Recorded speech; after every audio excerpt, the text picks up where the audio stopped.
my experience, I've seen that divorce rates are on the rise. One is because both parties lack some sense of communication with one another. Another reason is because clients haven't cohabited prior to getting married. So what that means is they'll see some sort of character flaw in their significant other that they might not have had they been living together prior to getting married. Divorce typically has a trickle-down effect on the rest of the family. If mom and dad are able to co-parent and come up with an agreement together, then it's essentially a relatively smooth transition for the children. However, the more conflict that goes on with mom and dad, it's going to be rough and it's going to be tougher on the children. In my office, I see divorce as the last option. When a client comes in, my main concern isn't to hire them as a divorce client. Typically, the first question I ask is if I'm able to recommend some sort of family-based therapy, if that's going to have any sort of effect on them. Some say yes, in which case I do refer them out and they're able to seek that sort of help. If that doesn't work out, I will bring them on as a client. In some cases, divorce is the answer because sometimes, a husband and wife, they just tend to drift apart. They're not the same people that they were years ago, in which case divorce is the right solution for them. If you're at a place where you're not sure if you want to be with your spouse, I always do recommend some period of trial separation from your spouse to see if things are actually better once you're separated. If so, opposed to getting a divorce, you can also file for legal separation. If at some point you find that things are better, you could always withdraw that from the courts. In terms of finances, here in California, we're a community property state. So what that means is there's two dates that are of vital importance. You're looking at the date of marriage and the date of separation. Any property or any debts that are accrued in that time are split 50-50 between the husband and the wife.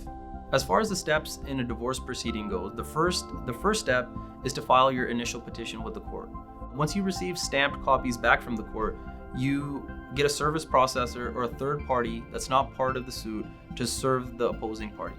Once that happens, you typically do financial disclosures, and if it's a relatively simple divorce, it could be wrapped up as soon as 6 months. It's always good to have a legal representative in your corner when it comes to divorce proceedings because there's a lot of nuances when it comes to divorce cases, and in many cases the paperwork and the judicial proceedings are relatively complex. You want somebody with experience in these matters so they could help you navigate this step in your life relatively easily. Every divorce action is unique. It's based on the client's individual goals and needs.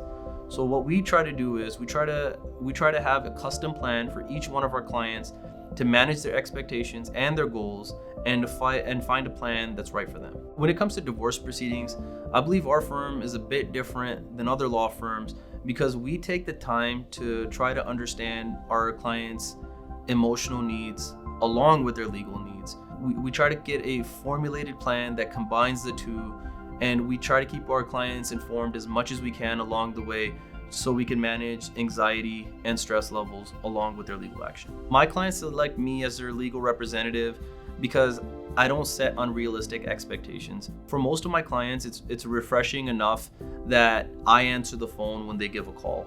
So I try to lay out the expectations for the case prior to my client signing up. I set realistic goals and I execute accordingly. Client communication is very important to us at the Bains Law offices. It's the backbone of our firm. I like to keep my clients informed because for most of my clients, this is their first time going through a legal matter. There's a lot of uncertainties, and a lot of the client's nervousness comes from not knowing what's going on. So if I'm able to maintain a sense of transparency with my clients, the less nervous they are throughout the court proceedings and the smoother the whole process goes. I try to answer as many calls as I can personally. Of course, in many instances, I'm not able to. I return all my phone calls within 24 hours, and I like to return all emails or text messages within 12 hours. I would definitely consider myself a small firm.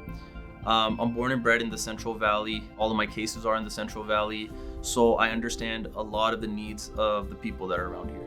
The advantages of having a small firm on your case is that I get to pick and choose the cases that I take. They're not assigned to me.